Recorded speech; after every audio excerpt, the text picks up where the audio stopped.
네, 중앙선거관리위원회가 어제 비례자유한국당이라는 명칭은 쓸 수 없다는 결론을 내렸습니다. 이렇게 되면 자유한국당이 어떤 선택지를 꺼내들지가 좀 궁금해지는데요. 여기에다가 자유한국당과 새로운 보수당 간의 통합 논의가 물꼬를 탔다는 뉴스도 어제 하루 종일 계속 전해져 왔습니다. 이 문제 모아서 이분과 함께 한번 이야기를 나눠보도록 하겠습니다. 자유한국당의 조경태 최고위원 전화로 만나보죠. 위원님 나와 계시죠? 네, 안녕하십니까. 예, 안녕하세요. 일단 아무튼 비례 자유한국당이라는 이름은 이제 쓸 수 없게 됐는데요. 자유한국당의 선택지가 어떤 게 있을까요? 이렇게 되면은. 일단은 제가 목이 좀 잠겨서 죄송합니다만. 네. 목이 좀 쉬어서 죄송합니다만. 네. 저희가 쓸 수 없도록 만든 거기에 대한 취소 소송과 효력 정지 가처분 신청 등을 지금 법적인 검토를 좀 하고 있습니다. 예. 선관위가 아시다시피 그게 주요 활동을 하고 있는 분이 지금 문재인 후보 대선 캠프 출신이지 않습니까? 조혜주 상임위원 말씀하시는 겁니까? 그렇습니다. 예. 저희들은 쓸 수 없도록 할 가능성이 많다라고 예측은 했었지만 어쨌든 이번 이 결정은 참으로 잘못된 결정이다 하는 생각을 저희들 많이 하고 있고요. 네. 그런 점에서 또 한 가지 방법은 통합신당을 창당한 이후에 네. 기존의 자유한국당을 비례대표 정당의 이름으로 쓸 가능함도 지금 모색 중에 있다는 말씀을 드립니다. 그러면 이제 통합신당이 만들어지면 지역구 후보는 그 통합신당 이름으로 공천을 하고 그다음에 자유한국당을 없애는 게 아니라 그대로 둬서 이제 그 비례대표 이 정당으로 만든다 이런 구상이라는 말씀이신가요? 네, 그런 구상도 이제 대안 중에 하나로 예. 지금 저희들 고민하고 있습니다. 그러면 이 아이디어 같은 경우는 어떻게 최고위원 단위에서도 좀 논의가 됐던 아이디어인가요? 지금 좀 여러 의원님들께서도 네. 어쨌든 그냥 물러설 수는 없다. 지금 아시다시피 이 선관위가 결정하게 된 그 원인 중에 하나가 유권자들이 정당의 동일성을 오인하고 혼동해 그렇죠. 국민의 정치적 의사 형성이 왜곡되는 것을 막기 위한 결정이 내려져 있지 않습니까? 예. 그래서 준연동형 비례대표제 자체가 지금 국민의 정치적 의사 형성이 왜곡되어 있다. 저희들 그렇게 보고 있습니다. 네. 많은 국민들께서 연동형 비례대표제에 대해서 잘 모르고 계시거든요. 어떻게 작동되는지. 네. 그럼에도 불구하고 더불어민주당과 범여권 정당들이 강행 처리하지 않았습니까? 네. 저는 여기에 대해서 선관위에서도 입장을 나타내셔야 되는데 뚜렷한 입장이 저는 없는 걸로 그렇게 알고 있거든요. 알겠습니다.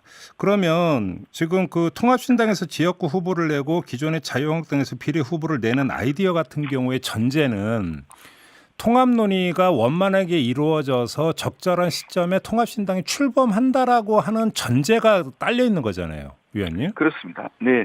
근데 만에 하나라도 통합 논의가 삐끗해 버리면 이 구상은 완전히 흐트러지는 거 아닌가요? 그래 될 경우에는 저희들은 또 다른 방식의 위성정당을 만들 수밖에 없다. 어쨌든 위성정당은 반드시 저희들이 만들어야 된다는 그런 의지가 강하다는 말씀을 드릴 수 있겠습니다. 여기서 이제 중간 정리를 하면 어떠한 경우가 있다 하더라도 비례 위성정당을 포기하는 일은 없을 거다. 일단 이렇게 그러니까 중간 정리를 해도 되는 걸까요, 위원님? 네, 그렇게 봐주시면 되겠습니다. 애시당초에 잘못된 제1야당과의 선거법에 대한 어떤 협상이 협의가 거의 무시된 상태에서 패스트 트랙으로 이 선거법이 강행 처리되지 않았습니까? 따라서 저희 자유한국당에서는 그러한 부분에 대해서 좀 더 현명하고 지혜롭게 대처할 수밖에 없다 말씀을 드립니다. 알겠습니다. 이제 실제적인 문제 중심으로 좀 여쭤보려고 하다 보니까 결국은 통합 문제를 먼저 이야기를 해야 될 것 같아서 그럼 요 점부터 좀 그럼 다시 좀 그 질문을 좀 드릴게요. 첫째, 어제부로 새로운 보수당과의 통합 논의에 물꼬가 트였다라고 하는 보도가 쏟아지고 있고 그 물꼬가 텄던 결정적인 계기가 최고위원회의에서 이른바 통합의 6대 원칙을 추인을 했기 때문이다라고 하는 지금 그 분석이 많은데 일단 요거부터 좀 확인할게요. 최고위원회에서 추인한 게 맞습니까? 네, 맞습니다. 어제 최고위회에서 네. 새로운 보수당에서 제안했던 보수 재건 3원칙이 있지 않습니까? 네, 네, 네. 이 원칙을 뛰어넘는 그 6대 원칙에 대해서 저희들이 추인을 했습니다. 예. 네, 그러면 위원님 네. 요것만 좀 여쭤볼게요. 6대 원칙 가운데 하나가 탄핵이 선거 승리의 걸림돌이 장애가 되어서는 안 된다라는 항목이 있잖아요.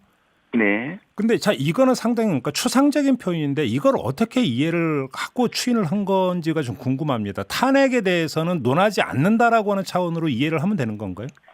네, 그렇습니다. 지금은 탄핵이 잘했다 못했다라고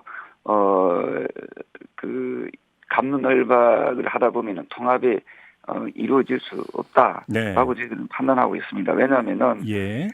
새로운 보수당에서 내놓은 3원칙에 보면은 탄핵의 강을 건너야 된다라는 조건이 있지 않습니까? 네네네. 예, 그러다 보면 탄핵에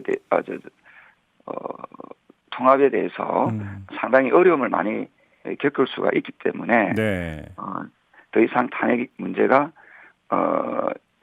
총선 승리의 장애물이 되어서는 안 된다라고 저희들은 판단하고 있는 겁니다. 그런데 그 의원님 이게 지금 이제 독해의 영역인데요. 해석의 영역인데 선거 승리에 장애가 돼서는 안 된다라는 표현을 그대로 직역을 하면 그럼 선거 국면 이후에는 다시 이게 얼마든지 그 논의가 될 수 있다는 뜻도 내포하는 것으로 해석이 될 여지가 있거든요. 이 점은 어떻게 봐야 되는 겁니까?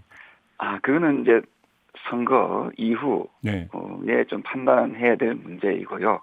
예. 어쨌든 지금 현재로서는 저희 자유한국당이나 또 우리 문재인 정권을 심판하겠다고 판단되는 제 정파들은 간절함이 묻어 있다라고 보시면 됩니다. 예. 통합을 해야만이 황교안 대표께서도 통합이 곧 정의다라고 이야기하지 않았습니까? 네네. 통합을 해야만이 저희 야당에서 힘이 생기고 그래야만이 거짓말장애 정권, 네. 입만 열면 거짓말하고 있는 이 문재인 정권에 대해서 네. 심판할 수 있다. 저희들은 그렇게 보고 있습니다. 제가 왜 이걸 여쭤봤냐면 사실은 이건 그냥 추상적인 이야기가 아니라 선거 이후에 보통 이제 지도 체제를 정비를 하지 않습니까?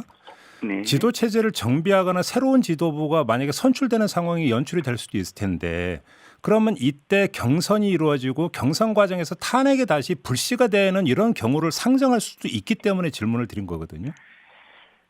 네, 너무 우리 사회자님께서 많이 나가신 것 같고요. 너무 앞서 나간 겁니까? 네. 일단 총선 승리를 해야만이 네. 지금 현재 행정부, 사법부를 다 장악하고 있지 않습니까? 네네. 입법부도 좀 장악당했다고 봐야 됩니다. 예. 이렇게 제1야당을 깡그리 무시하고 이 국회를 운영하는 사례는 거의 없습니다. 지금 헌법을 유린하고 있는 이 문 정권에 대해서 네. 이것을 브레이크를 걸기 위해서는 총선을 해서 승리할 수밖에 없다는 그런 절박함이 묻어 있다. 그것이 훨씬 더 우선돼야 된다고 판단하기 때문에 알겠습니다. 저희들이 그런 결정을 내린 겁니다. 통합 논의 테이블은 어떻게 되는 겁니까? 지금 새로운 보수당에서는 자유한국당과의 당대당 통합 논의를 주장을 하고 있는 것으로 알고 있는데 근데 또 그 혁신통합추진위원회라고 하는 기구가 있지 않습니까? 이러면 네. 통합 논의는 어디서 이루어지게 되는 건가요? 현재로서는 단일 창구가 혁신통합위원회로 이렇게 봐주시면 되겠고요. 예. 그것을 저희들은 공식 기구로 인정하고 모든 논의를 거기 혁신통합위원회에서 논의할 수 있도록 창구를 단일화 해놓은 상태입니다. 최고위원회에서 그렇게 그러니까 정리를 한 겁니까?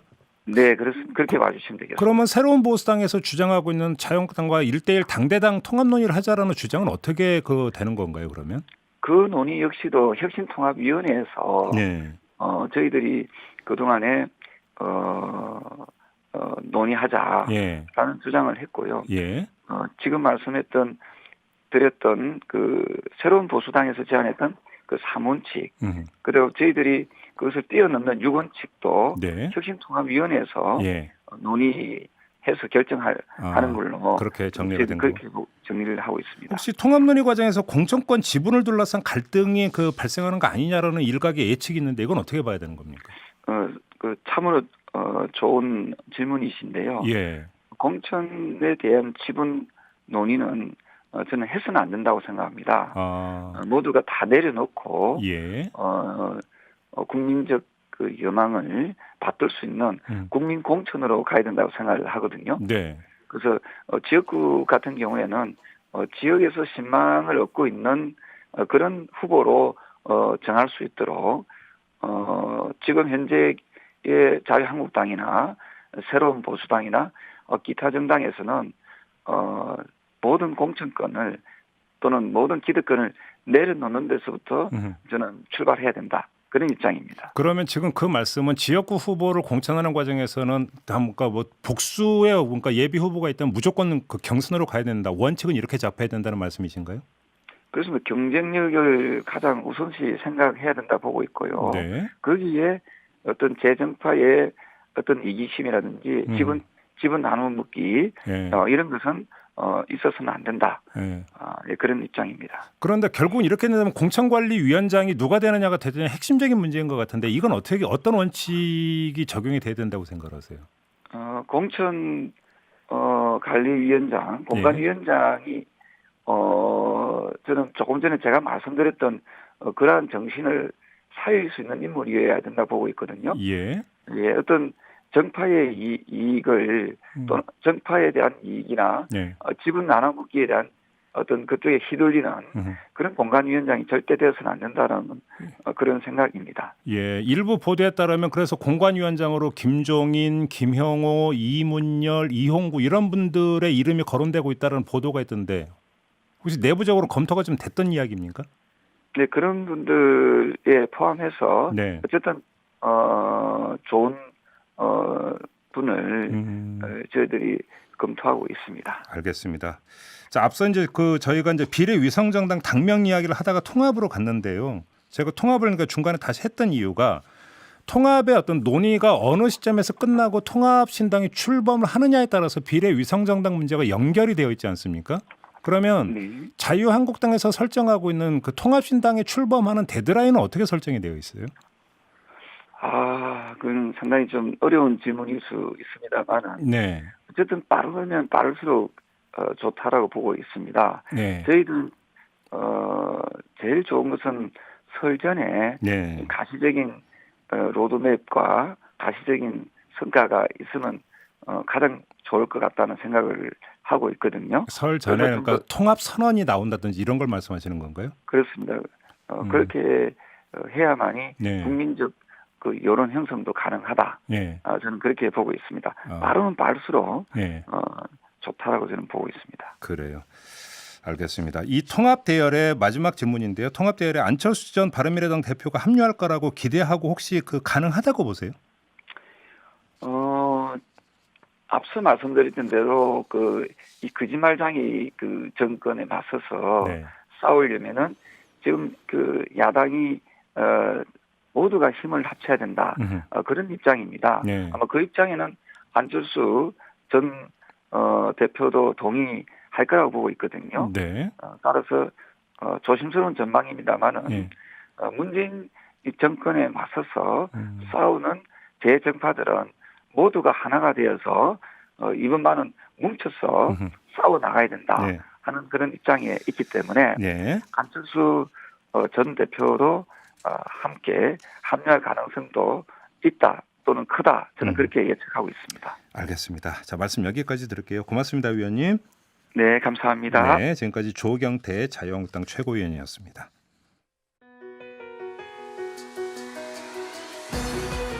이슈의 핵심을 꿰뚫는 예리한 시선, 믿고 듣는 진품 시사 김종배 시선 집중.